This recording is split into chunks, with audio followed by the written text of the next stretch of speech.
मैं हूं सैयद अखिल, आप देख रहे हैं मेरे साथ परभनी आज तक। चलते आज की सबसे बड़ी और खास खबर के लिए। खास खबर यह है, परभनी शहर महानगर पालिका के अंतर्गत आने वाले प्रभाग नंबर 12 की जमजम कॉलोनी में जिस तरह से समाज सेवक सैयद मुजम्मिल साहब इन्होंने जिस तरह से यहाँ के रास्ते की साफ सफाई की और जहाँ पर नालियां नहीं थे, इस जेसीबी के जरिए से यहाँ पर कच्ची नालियों का बंदोबस्त किया गया और जो झाड़ यहाँ पर रास्ते में आए हुए थे, एड़ी बबूल के झाड़ों को पूरी तरह से साफ करके इस रास्ते को क्लियर किया गया है। परभनी शहर महानगर पालिका के नगर सेवकों ने इस ओर ध्यान तो नहीं दिया, लेकिन समाज सेवक सैयद मुजम्मिल और इनकी पूरी टीम ने जिस तरह से यहाँ इन लोगों के रास्ते को खुला करके दिया है, ये तारीफ के काबिल काम है। जिस तरह से इन्होंने ये काम किया है, उसी के चलते शिवसेना से ताल्लुक़ रखने वाले सैयद मुजम्मिल साहब जिस तरह से काम कर रहे हैं परभनी शहर के जमजम कॉलोनी में, इस तरह के विकास काम नगर सेवक बनने से पहले ही सैयद मुजम्मिल साहब ये करते आए हैं। और जिस तरह से इन्होंने, इनकी टीम ने मिलकर ये काम किया है, यहाँ के रहवासी इनकी तारीफ करते नहीं थक रहे हैं।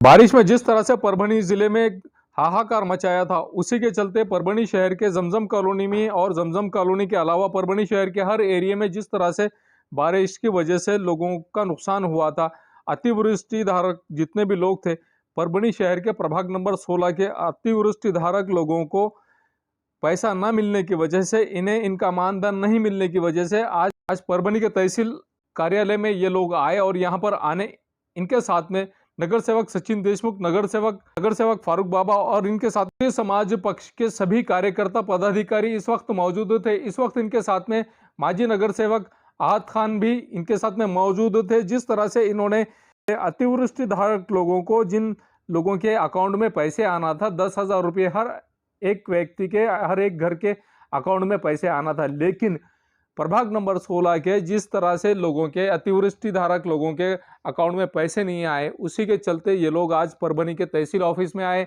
और तहसील में ऑफिस में आकर 21 दिसंबर 2021 को परभनी के तहसीलदार डॉक्टर संजय बिरादार इनसे मुलाकात की और इनसे मुलाकात करने के बाद में इन लोगों को, इन महिलाओं को लाकर इन्होंने खड़ा किया है और खड़ा करने के बाद में नगर सेवक फारूक बाबा और नगर सेवक सचिन देशमुख जिस तरह से काम करते हुए नजर आ रहे हैं, जिस तरह से इन्होंने इन अतिवृष्टि धारक लोगों को इनका अधिकार मिलाने की कोशिश की है, जिस तरह से इन्होंने काम किया है, एक तारीफ के काबिल काम है।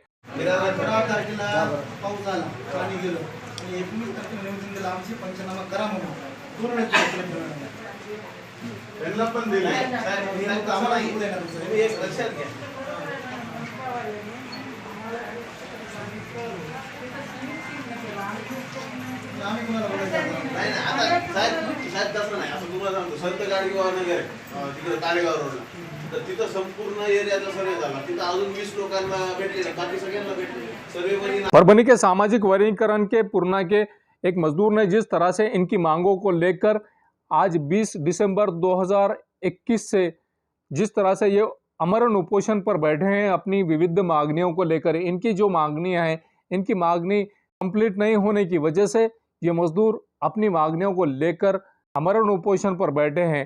पूर्णा तालुके में जिस तरह से इन्होंने काम किया था, आइए जानते हैं किस तरह की प्रतिक्रिया इस मजदूर ने दी है और क्या मांग इन्होंने की है।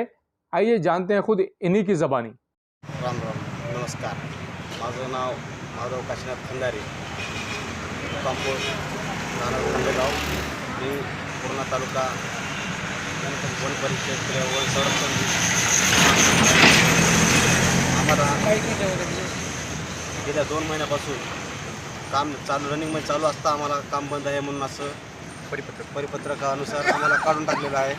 आमच्यावर उपासमारीची वेळ आलेली आहे। आता आम्हाला दुसरं कोणी कामाला सुद्धा घेणे गेले, कारण की ते म्हणाले तुम्ही शासनाचे माणसं आहेत, तुम्ही इकडं तुम्हाला काम जमत नाही। आता तुम्ही ते कामं केलेले, झाडं सांभाळायचे, झाडाला गवत कापायचं, झाडाला संगोपन करायचं, इकडं तुम्हाला काम जमत नाही। आता कामाला सुद्धा घेणे गेले कोणी, आमच्यावर उपासमारी आले। ते साहेब लोक आमच्यावर बहुत लयच अत्याचार करलेत आमच्यावर। जे काम झाले सुरू परिपत्रकाचा संबंध असताना GR काही निघालेलं नसते। परिपत्रक म्हणजे नॉर्मल जे परिपत्रकाचं GR घ्या म्हणून नसते आणि द्या म्हणून काय, आम्ही काय परमिट झालेली नाहीत, काय नाही। म्हणजे असे संरक्षण मजूर म्हणून आम्हाला याने घेतलेलं आहे आणि आधी याच्या अधिकाऱ्यानं आम्हाला 3 वर्ष घेतलेलं आहे। 2017 पासून आम्ही काम करतो। गिरी साहेबांना आम्हाला 5 मेला 3 वर्ष काम आहे म्हणून सांगितलं होतं सर। 3 वर्ष मी ठुसतो तुम्हाला परमिट काय करू शकत नाही म्हणले. 3 वर्ष तुम्हाला काम ठुसतो म्हणलं कामामध्ये. नंतर वागचौरे साहेब म्हणायचं GR त्या माणसाच्या लक्षात नसेल तुम्हाला सांगायचं. वागचौरे साहेबाच्या देखत आमची मिटिंग झाली. हां, आणि आम्हाला साईटून फोन आले तुमचे झाडं जळायले तर हे वाले तुम्ही काय करायला काम तिकडे काही नाही. साईडवरल्या माणसाचे फोन आले तुम्ही काय करायला तर कोणी माणूस नाही काही नाही. वागचौरे साहेब म्हणतात तुम्हाला पंचायत करायची काही गरज नाही. आम्ही आमचं बघतो तुमचं पाऊल आम्ही इथून सर उठणार नाही. म्हणजे जर एक काम झाल्याशिवाय आम्ही उठणार नाही सर. आम्ही इथून उठणार नाहीत. म्हणजे जोपर्यंत आमचं काम होत नाही तोपर्यंत आम्ही इथून उठणार नाही. वंचित बहुजन आघाड़ी के परभनी के जिला अध्यक्ष आलमगीर खान, इनका 21 दिसंबर 2021 को जन्मदिन परभनी जिले के पाथरी तालुके में मनाया गया और पाथरी तालुके में इनके वंचित बहुजन आघाड़ी के पाथरी के युवक के पदाधिकारियों ने इनका जन्मदिन बड़े ही हर्षोल्लास के साथ में मनाया। इस वक्त उमर खान और सईद चाउस, इन्होंने जिस तरह से मेहनत की और जिस तरह से इन्होंने पाथरी शहर में वंचित बहुजन आघाड़ी के जिला अध्यक्ष आलमगीर खान इनका जन्मदिन, आइए जानते हैं किस तरह की प्रतिक्रिया सईद चाउस और उमर खान इन्होंने दी है। और इसी के साथ में वंचित बहुजन आघाड़ी के जिला अध्यक्ष आलमगीर खान इन्होंने भी किस तरह की प्रतिक्रिया दी है और क्या कहा है, खुद इन्हीं की ज़बानी। पहले तो जन्मदिन की बहुत बहुत मुबारकबाद, उन्होंने हमें टाइम दिया और बाकी सभी पदाधिकारियों का शुक्रिया। मैं ये कहना चाहूँगा कि पाथरी जो अभी आपने बताया कि डेवलपमेंट की हद तक, तो इंशाल्लाह हम बहुत आस लेके रखे हैं कि आलमगीर खान साहब अपने पाथरी के अंदर डेवलपमेंट करेंगे, नौजवान बच्चों को रोज़गार दिलाएंगे, गरीबों का साथ देंगे। जैसे बताए माँ बहनों के घरों तक जाके उनकी समस्या पूछी जाएगी। सबसे पहले तो मैं ये कहूँगा कि शुक्रियागुज़ार हूँ मैं आलमगीर खान साहब का, जिन्होंने मुझे युवक का ज़िला अध्यक्ष बनाया और मुझ पर उन्होंने उतना भरोसा रखा। जैसा आपने सबसे पहले कहा कि पाथरी बहुत डेवलप हुई है, यहाँ पर एक फलाने खां का आपने नाम लिया था, उन्होंने बहुत डेवलप किया, तो मुझे नहीं लगता है उन्होंने कोई डेवलप किया है। डेवलप हुआ है उनके खेतों में रोडें बनी गई है, गट्टू लगा गया है, जबकि गरीब के उधर वैसा कुछ नहीं है। ये जो 3 खान बोले, मैं 2 खान को मानता हूँ। एक जो हमारे आलमगीर खान साहब जो वंचित बहुजन आघाड़ी के जिलाध्यक्ष है, उनकी विचारधारा जो है कि एक यंग जनरेशन को एक अच्छा नेतृत्व दे, एक रोज़गारी की तरफ उनका ध्यान है। और दूसरी बात रही बॉलीवुड की, कि 2010 में मैं राजकीय ही था, कुछ मसलों के वजह से, किसी के जुल्म के वजह से मैंने पाथरी छोड़ के बम्बई गया, क्योंकि किसी का मानना था कि इज़्ज़त हमसे है, इज़्ज़त देने वाले हम हैं, नौज़ बिल्ला। लेकिन बॉलीवुड का मुझे शौक़ था, लेकिन उतना नहीं था कि मैं उसमें काम करूं। मुझे सिर्फ अपने आप को प्रूफ करना था। मैं उसले गया और अल्लाह ने मुझे कामयाबी दी। आप लोगों की दुआएं, पाथरी वालों की माँ बहनों की दुआ, उनके बदौलत मैंने वो इज़्ज़त ली और पाथरी में और आया। और मेरा मकसद तो यही है कि पाथरी के नौजवान के साथ मैं रहूं। और बॉलीवुड तो एक ग्लैमर चीज़ है, वो मुझे बस एक नाम के लिए चाहिए, तो अल्लाह ने मुझे उसे कामयाब कर दिया। ज़्यादातर मैं और हमारे छोटे भाई सईद चाउस, हम दोनों युवक मिलके युवक के ऊपर ध्यान देंगे और उनकी जो भी परेशानी है, और जैसा बहुत से पाथरी में घरकुल के भी मसले हैं, सामने वाला जो उनका रहता है उनको ही फाइल उनकी सेंक्शन होती है। बहुत से नगर पालिका में ऐसे लोग हैं जो कर्मचारी हैं, जिनकी प्रॉपर्टी 3 करोड़ 4 करोड़ है, उनके 4 बंगले, उनके एक घर में 3-3 घरकुल दिया जाता है और गरीबों पे ध्यान नहीं है। उनकी पहले इसमें यादी में नाम डाले हुए हैं, लेकिन अब तक उनका नाम नहीं आया है। तो ये चीज़ भी हम लोग इस पे काम कर रहे हैं और इन फ्यूचर इंशाल्लाह राजकारण के तौर पर हम एक समाजकरण करेंगे। और आखिरी में मैं यही बोलना चाहूँगा कि आलमगीर खान साहब जो बर्थडे के लिए टाइम दिए और सब भाइयों का साथ मिला और हमने अच्छे से उनका बर्थडे सेलिब्रेट किया, और उनकी रहनुमाई हमारे साथ रहेंगी, उनकी विचारधारा हमारे साथ रहेंगी, उनका काम हम बिल्कुल करते रहेंगे। और बाबा साहेब अम्बेडकर की विचारधारा के साथ कानूनी तौर पे हम हर चीज़ करेंगे। और आखिरी में मैं आलमगीर खान साहब को बहुत बहुत जन्मदिन की मुबारकबाद देना चाहता हूँ। कि ये तो एक आईटी सेक्टर या फिर मकसद इस चीज़ का ये है कि हमारे नौजवानों में एक तालीम में आगे बढ़ाने के लिए टैलेंट को, उनके जहन को, जो युवा का जहन होता है एक नई सोच लेकर आता है, उस सोच को उभारने के लिए, उस हीरे को तराशने के लिए तराशने वाला चाहिए। अगर ज़िले में हमको अगर हीरे को तराशने वाला नहीं रहेगा तो उसकी चमक मध्यम हो जाएगी और ना उसकी पहचान और उसकी अहमियत कोई जान नहीं सकेगा।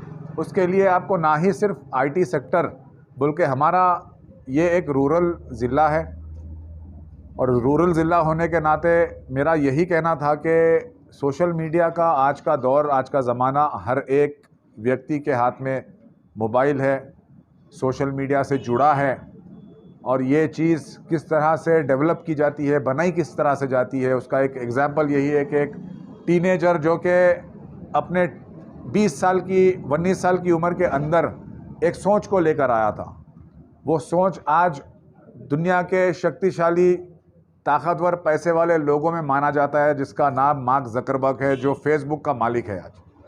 क्या उस तरह हमारी आज की पीढ़ी यहाँ पर हमारे भारत में वैसे मार्क ज़करबर्ग या बिल गेट्स को पैदा नहीं कर सकती? मैं आपको एक बहुत ही महत्वपूर्ण बात बताना चाहता हूँ कि माइक्रोसॉफ्ट जो कंपनी है, वहाँ पर सबसे ज़्यादा लोग, कर्मचारी जो काम करते हैं, जो इंटेलेक्चुअल्स जिसका जहन बहुत ज़्यादा है, वो भारतीय है। तो मार्क ज़करबर्ग से पूछा गया कि तुम भारतीयों को ही क्यों लेते हो अपनी कंपनी में?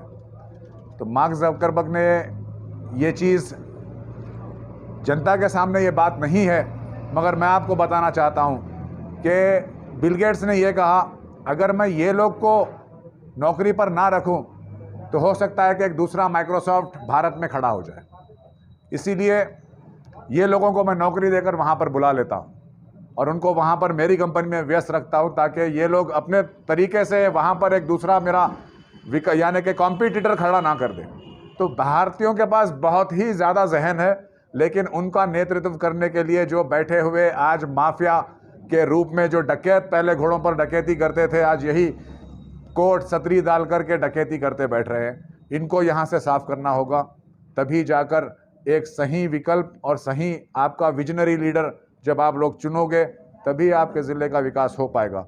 और मैं यही बात कहना चाहता हूँ आखिर में कि पादरी, यहाँ पर युवा अघाड़ी नवी बनाई गई, आदरणीय बाला साहब प्रकाश अंबेडकर जी और राजकीय अध्यक्ष नीलेश विश्वकर्मा के ज़रिए उमर खान साहब को ज़िला युवा अध्यक्ष दिया गया और साथ ही साथ सईद चाऊ साहब को महासचिव की जिम्मेदारी यहाँ पर दी गई। और आज के मौके पर जो आज मेरा जन्मदिन है, इन्होंने यहाँ पर एक कार्यक्रम रखा और इस कार्यक्रम के माध्यम से हमने युवाओं को जोड़ने की कोशिश की और इस तरह के कार्यक्रम और भी बहुत चलते रहेंगे। हम युवाओं को जोड़ते रहेंगे और परभनी में बदलाव लाने के लिए हमारी जद्दोजहद, हमारी लड़ाई जारी रखेंगे। और मैं बहुत बहुत तहे दिल से आप सभी का, सईद चाऊश, उमर खान और इनके कार्यकर्ता, पदाधिकारी, सबका बहुत बहुत शुक्रगुजार हूँ, शुक्रिया अदा करता हूँ। धन्यवाद। जय हिंद, जय महाराष्ट्र। ये न्यूज़ कवर किया हमारे परभणी आज तक के कार्यकारी संपादक बाबुराव सिद्दीकी, 24/7 माझा महाराष्ट्र न्यूज़ चैनल के कार्यकारी संपादक सत्तार खान पठान, परभणी टुडे के कार्यकारी संपादक रियाज कुरैशी, इन्होंने मिलकर मैं हूं सैयद अखिल। आप देखते रहिए मेरे साथ परभणी आज तक। आप हमारे चैनल को सब्सक्राइब करें, सब्सक्राइब करने के बाद बेल आइकन का बटन जरूर दबाएं। उसी के साथ आप हमारे चैनल को लाइक करें, शेयर करें और कमेंट करना ना भूलें। आप हमें Facebook, Twitter, Instagram, Telegram, WhatsApp और यूट्यूब पर भी फॉलो कर सकते हैं। आपको हमारी न्यूज़ किस तरह से पसंद आ रही है, इस बारे में हमें कमेंट बॉक्स में कमेंट जरूर करें। मुझे दीजिए इजाजत। Jai Hind. Seva multi speciality hospital, Subhash road, सामान्य रुग्णालय समोर, परभणी। 24 तास सेवा उपलब्ध। हॉस्पिटलमध्ये डॉक्टर सय्यद शाहिद युसूफ, MBBS डी कॉर्ड हे केअर हॉस्पिटल हैदराबाद येथील सुप्रसिद्ध कार्डिओलॉजिस्ट दररोज सेवा देतील। Doctor Dhond Santosh R, MBBS DNB हृदयरोग व मधुमेह तज्ञ उपलब्ध राहतील। Doctor Ghazala Mujahid Khan, MBBS DGO व doctor Neha Nagargoje, MBBS DGO या स्त्रीरोग व प्रसूतीपूर्व सेवा देतील। रुग्णालयात सुसज्ज ऑपरेशन थिएटर असून यामध्ये सर्व प्रकारच्या पोटाच्या शस्त्रक्रिया व सर्व हाडांशी संबंधित शस्त्रक्रिया करण्याची सोय 24 तास उपलब्ध।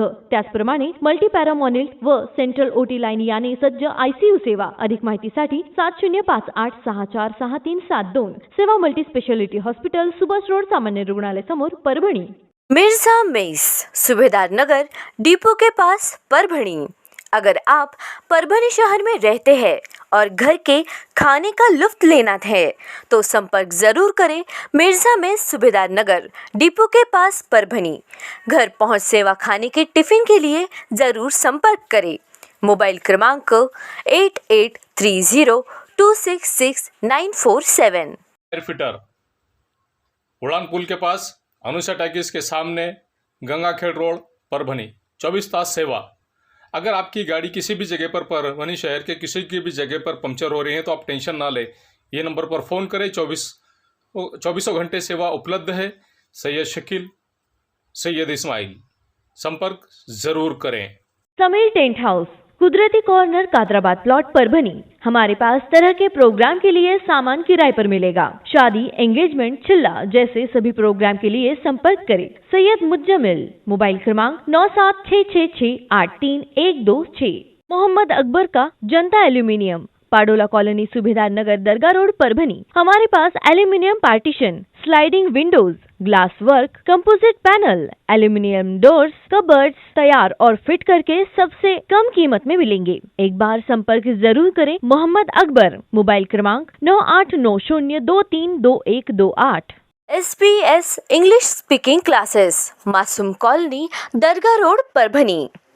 अगर आप घर बैठे इंग्लिश में बात करना सीखना है तो आज ही कांटेक्ट करें SBS English speaking classes. Mobile number 9823797828। महबूब पार्क फंक्शन हॉल, मनसब नगर, जाम पारवा गेट, दरगाह रोड, परभणी। शादी हो या एंगेजमेंट, चिल्ला हो या जुमागी, मीटिंग हो या फिर कुछ और, परभणी में तो भैया सिर्फ एक ही नाम, महबूब पार्क फंक्शन हॉल, मनसब नगर, जाम पारवा गेट, दरगाह रोड, परभणी। बुकिंग शुरू है। Mobile number 9960569383, 8421903333। इसके साथ ही 9822829035। हाजी महबूब अंसारी। याद रहे, आप हर तरह के प्रोग्राम हमारे फंक्शन हॉल में मनाएं। आज ही अपने प्रोग्राम की बुकिंग करें।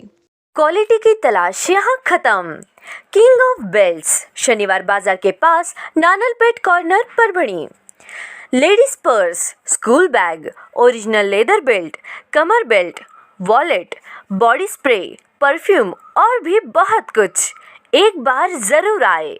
किंग ऑफ बेल्ट, शनिवार बाजार, नानलपेट कॉर्नर, परभणी। परभणी शहर में अगर आपको किसी भी तरह के प्रोग्राम करना हो तो फिक्र ना करें।